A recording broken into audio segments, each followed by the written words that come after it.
Saat-saat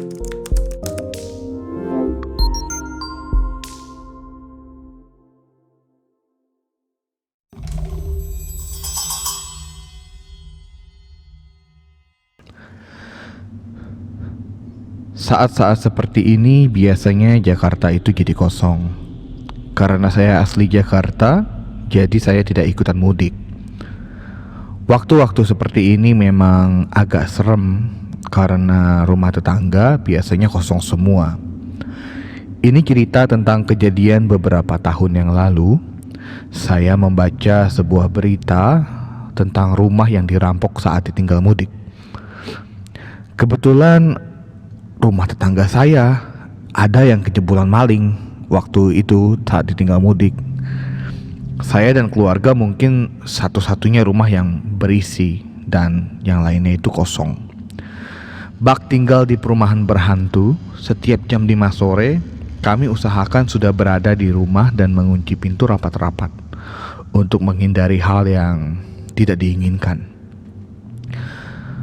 Belum ada waktu maghrib, matahari masih mencuat kecil seakan mau memberi salam pamit. Pintu gerbang kami ada yang menggedor. Bukan diketuk, tapi digedor. Seakan sesuatu yang menghebohkan telah terjadi. Saya dan istri saya keluar dan melihat ada 4 orang, suami, istri, dan 2 anak. Ternyata mereka adalah tetangga sebelah rumah saya yang menggedor gerbang kami. Kami mendadak jadi ikut panik, seakan ada suatu hal genting yang telah kami lewati. "Ada apa, Pak, Bu? Kok tiba-tiba balik?" tanya istri saya. Saya melirik ke arah rumah tetangga dan tidak melihat ada hal yang aneh atau janggal, kecuali mobil mereka nggak ada di situ. Mereka semua memasang wajah merengit seperti orang yang habis melihat hantu. Ketakutan terpancar jelas di mata mereka berempat. Kami mempersilahkan mereka masuk ke dalam rumah. Istri pun menyuguhkan teh hangat untuk menyenangkan mereka. "Kapan balik? Kok tumben cepet banget?" tanya saya mencoba untuk memecahkan keheningan. Mereka hanya duduk seperti pasrah dan masih tidak mau mengeluarkan suara. "Gimana? Keluarga sehat di kampung?" tanya saya lagi yang tidak tahu kapan harus berhenti. Istri menepuk pundak saya, isyarat untuk berhenti bicara. Saya diam dan mereka pun mulai menangis. Anak-anak mereka terlihat seperti tidak mengerti orang tuanya yang tiba-tiba menitikkan air mata. Mereka terlihat linglung dan bingung.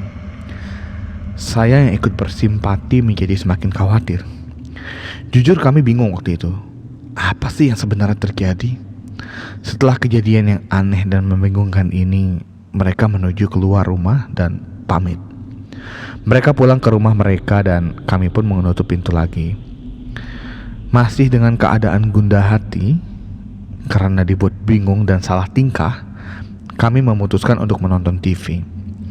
Disiarkan secara langsung ada sebuah kecelakaan di jalur Pantura yang menewaskan 6 orang total.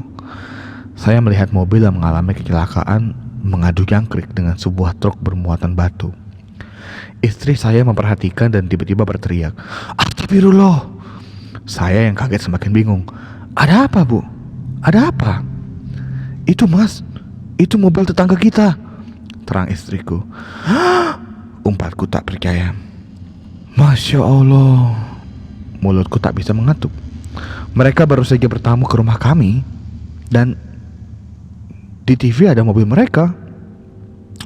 Sangat gak mungkin rasanya mereka meninggal karena kecelakaan. Saya dan istri pun memutuskan untuk tidur dan tidak mau ngambil pusing. Pasti cuma mirip, pikir kami waktu itu. Esok paginya, rumah tetangga kembali kosong. Sudah berhari-hari berlalu dan rumah tetangga sebelah kami masih kosong. Dikala rumah yang lain sudah diisi kembali oleh pemiliknya, rumah itu tetap kosong. Hingga beberapa bulan setelahnya, ada seorang pemuda yang datang dan memasang papan tanda rumah dijual. Kepo sedikit, kami nanya-nanya, "Pemiliknya kemana?" Dia bilang dia adalah adik dari pemilik rumah dan satu keluarga pemilik rumah itu mengalami kecelakaan di jalur Pantura saat mudik. Mereka mengadu jangkrik dengan sebuah truk mengangkut batu, katanya. Sama seperti apa yang kami dengar di berita waktu itu. Bagaimana bisa mereka tiba di rumah kami jika mereka mengalami kecelakaan di jalur Pantura? Hingga sekarang saya dan istri masih tidak menceritakan kedatangan mereka ke rumah kami pada siapapun. Agak seram sih kalau ingat-ingat. Ya, semoga hal baik deh, bukan hal buruk. Semoga mereka tenang di sana ya.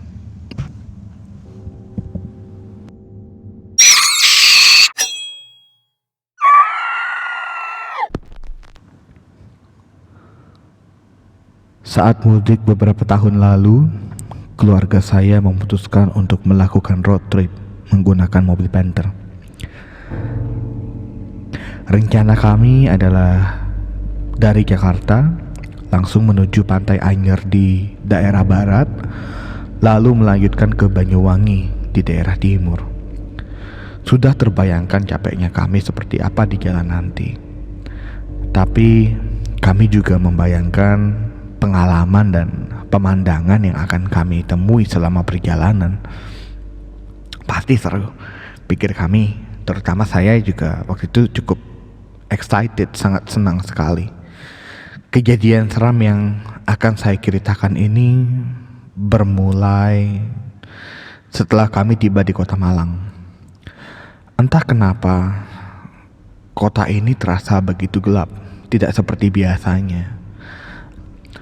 Apa mungkin karena kami semua sudah terlalu lelah, atau mungkin memang tersesat, atau memang lagi mati lampu, kita juga gak ada yang tahu.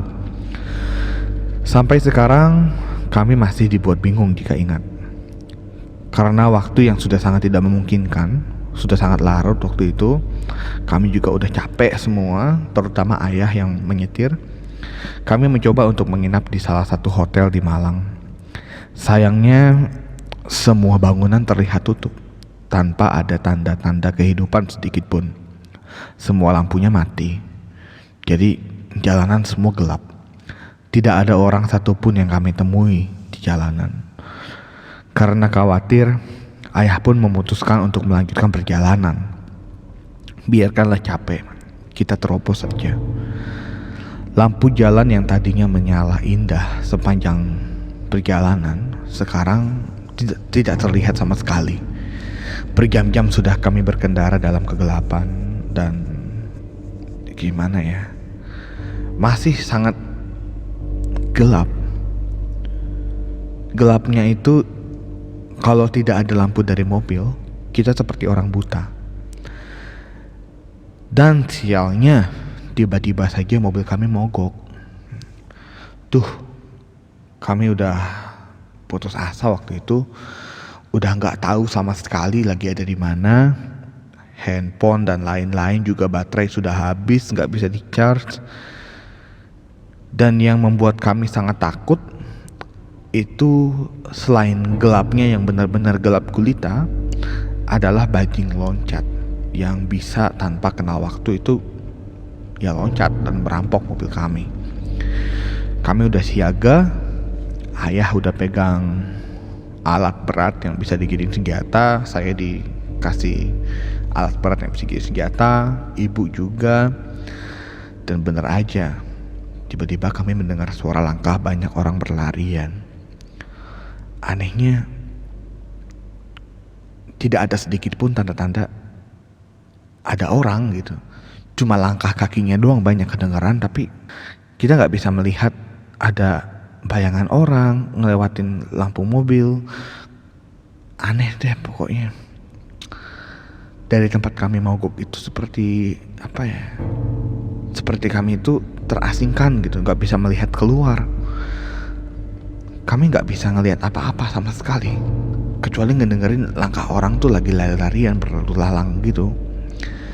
Karena udah sangat takut dan jam juga di mobil udah menunjukkan jam 3 pagi, kami memutuskan untuk tidur dengan jendela terbuka sedikit supaya dapat udara.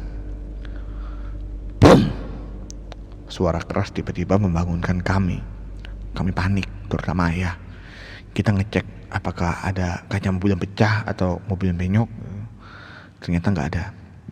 Suara itu terdengar seperti suara ledakan karena ada benda berat jatuh ke bumi. Seperti apa ya? Seperti kalau misalnya ada pohon yang umur ratusan tahun ditebang, terus pohonnya jatuh ke tanah. Seperti itu bunyinya, yang boom besar sekali. Hingga sekarang kami masih nggak tahu itu suara apa yang membangunkan kami pagi itu. Matahari mulai bersinar terang dan kami mencoba menyalakan mesin mobil. Tidak ada masalah sama sekali. Saat itu mobil nyala gitu aja saat dicoba sekali gitu. Sehingga kami memutuskan untuk melanjutkan perjalanan dengan kepala yang pusing karena tidur tidak nyenyak dan bingung. Pendek cerita, ternyata kami sudah sangat dekat dengan Banyuwangi. Padahal secara logika, seharusnya kami harus menempuh beberapa jam perjalanan lagi sebelum bisa mencapai rumah kakek dan nenek saya. Tiba di kampung, kami disambut oleh keluarga besar. Dan tiba-tiba aja kakek bilang, "Beruntung sekali kalian masih diizinkan pulang ke rumah." Saya yang gak ngerti gak mau ambil pusing. Ayah dan ibu juga sepertinya gak mau ikut campur, walaupun mereka terlihat agak terkejut saat mendengar kakek bicara seperti itu. Itu pasti kakek cuma doa ucapan syukur. Kakek gak ada hubungannya dengan perjalanan semalam sebelumnya, kata ibu kepada saya. Ya sudah, semoga saja kami gak akan pernah mendapat pengalaman yang serupa seperti ini. Serem. Walaupun kami tetap sangat menikmati perjalanan panjang seperti itu.